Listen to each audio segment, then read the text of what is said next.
মহল্লায় থাকি, পঞ্চায়েত এলাকায় থাকি, আমাদের এখনো অনেককেই বাড়ি বাড়ি গিয়ে চাঁদা তুলতে হয়। এবং চাঁদা তোলার ব্যাপারে যে বাধ্যবাধকতা আমাদের সরকার এবং পুলিশ কমিশনার বলেছেন, আমাদের অরুণদাও বলে গেছে, সেটাকে নিশ্চয়ই আমাদের রক্ষা করতে হবে।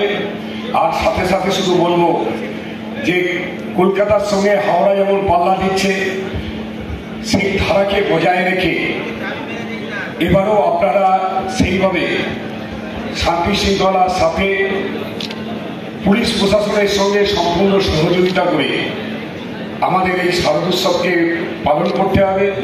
মনে রাখতে হবে, বাঙালির সেরা উৎসব, শ্রেষ্ঠ উৎসব আমাদের এই দুর্গা উৎসব।